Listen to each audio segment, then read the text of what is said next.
जय Malhar news चॅनलच्या सर्व प्रेक्षकांना सपना चौधरीचा नमस्कार। काँग्रेसचे माजी मंत्री केसी पाडवी यांनी मोदी आणि फडणवीसच्या सरकारमध्ये कोणालाही बोलण्याची मुभा नाही आहे असा आरोप केला आहे। सत्तेत राहायचे असेल तर गुपचूप राहावा लागणार। काँग्रेसचे माजी मंत्री केसी पाडवी यांच्या भाजप सरकारवर निशाणा साधला आहे। देशाचे पंतप्रधान नरेंद्र मोदी हे हुकुमशाही सारखे करत आहे, कारण आदिवासींमध्ये लढवय्या नेते राहिलेले नाही आहेत। देवेंद्र फडणवीस हा बोगसांच्या बाजूने आहेत, बोगसांसाथ देणार माणूस आहे। फडणवीस आदिवासींची कोणत्या जन्माच्या बदला घेत आहेत हेच कळत नाही आहेत।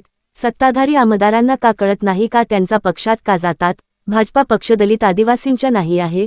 डॉक्टर बाबासाहेबांची राज्यघटना पेटवणारे हे लोक आपल्याला मदत करतील का? त्यांना राज्यघटना मान्य नाही आहेत, तर हे सगळं का मान्य राहणार आहे?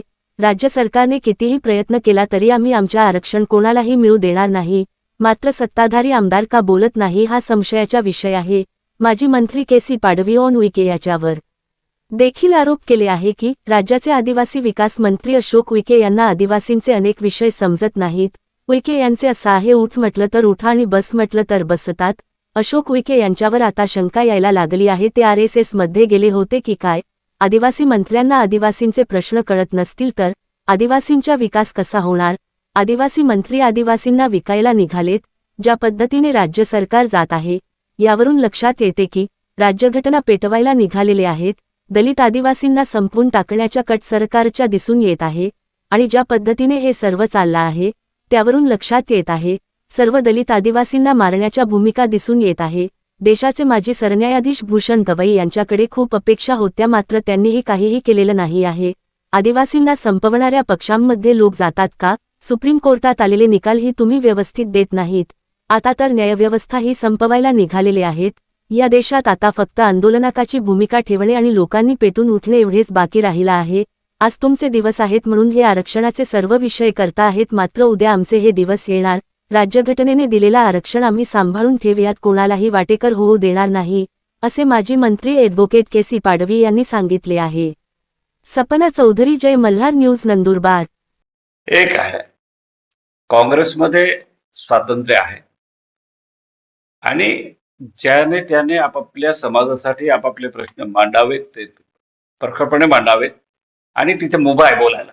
पण ह्या भाजपमध्ये, मोदी साहेबांच्या सरकारमध्ये, देवेंद्र फडणवीसच्या सरकारमध्ये कोणालाही बोलण्याचा अधिकार नाही। त्यांना तुम्हाला जर सत्ता भोगायची चुपचाप आम्ही सांगू तसं राहा, आणि मग हे असं या पद्धतीने लोकशाही चाललेली त्याचा हा प्रकार आहे। आणि देवेंद्र फडणवीस किंवा जे देशाचे माननीय पंतप्रधान जे आहेत मोदी साहेब यांच्या राज्यामध्ये हे असंच राहणार हुकुमशाही पद्धतीने। आणि समाजाचं आदिवासीमध्ये काय झालंय, आदिवासीमध्ये लढवय्या नेते नाही। आम्ही जे लढवय्या नेते होतो पब्लिकच्या वतीने आम्ही लढत आलोय। मी तर 30-32 वर्ष हेच काम केलेलं नाही, 40-42 वर्ष हेच काम करत आलेलं। आणि मग आमच्यासारखे सत्तेमध्ये असताना काँग्रेसच्या विरुद्ध सुद्धा जात होतो। काँग्रेसने जर का चूक केली तर आम्ही तडकाफडकी त्यांच्या विरुद्ध जात होतो। आणि आमचं समाज, आता माझं सरकार असताना मी सरकारमधनं राहूनच मी ती केस जिंकलो ना, गोंडगोवारीची केस। पण हे देवेंद्र फडणवीस हे बोगसांच्या बाजूने असल्यामुळे आणि बोगसांना साथ देणारा माणूस आहे, तो खऱ्या आदिवासीचा माणूस नाही। आणि त्याची ती जलन आहे किंवा काय आहे माहित नाही, कुठल्या जन्माचा ते आमच्यावर बदला घेत आहेत त्यांनाच माहीत। परंतु सत्ताधारी आमदार जे आहेत त्यांना हे का कळत नाही, त्या पक्षात जातात कशाला? भाजप हा पक्ष आदिवासी दलित आदिवासींचा नाहीच आहे। बाबासाहेब आंबेडकरांची राज्यघटना पेटवणारे लोक हे आपल्याला मदत करतील का? आम्हाला मदत करतील? हे शक्य नाही। त्यांना राज्यघटना मान्य नाही, त्यांना हे सगळं मान्य नसल्यामुळे राखीव जागा असणं हे त्यांना, म्हणजे आदिवासींनी असं कितपत पडून राहावं। अरे या देशात राज्यघटना आहे, मायबाप राज्यघटना आहे, कोणाचा बाप थांबू शकणार नाही। आणि त्या शक्तीच्या आधारे आम्हाला जे काय आधार आहे तो आधार आहे। आणि निश्चितपणे यांनी कितीही कारनामे करण्याचा प्रयत्न केले तर आम्ही ते होऊ देणार नाही। पण सत्ताधारी आमदार काही बोलत नाही याचं दुःख इथे व्यक्त करतो। त्यांना अनेक प्रश्न समजत नाही, ते फक्त उठ म्हणजे उठ, बस म्हणजे बस एवढंच आहे।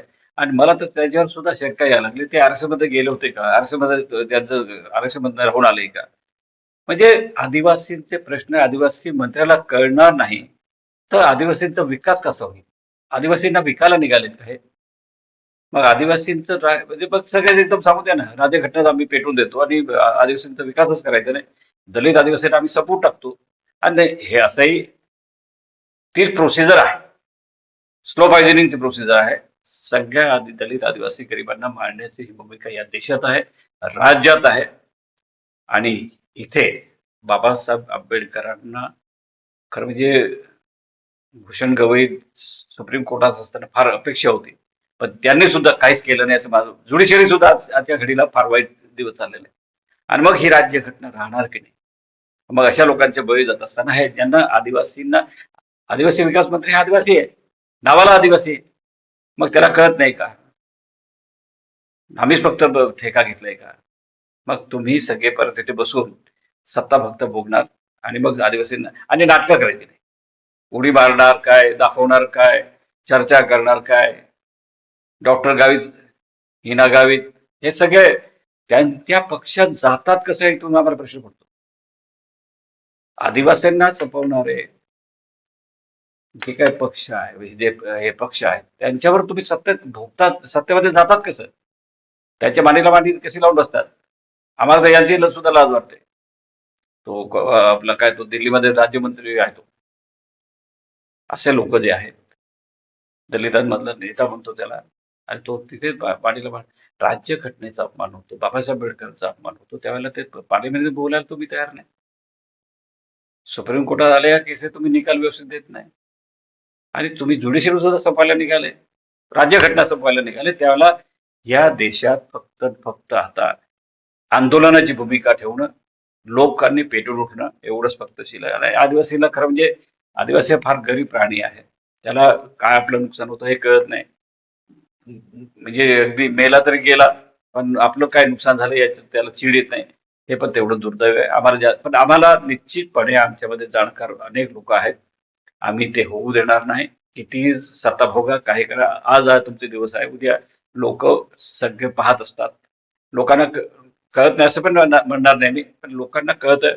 पण ते आता एकदा निवडून आल्यानंतर मग आणि पैशाच्या जोरावर काय काय खेळ खेळून तुम्ही सत्ता घेणार आणि त्या सत्तेमध्ये तुम्ही जाणार.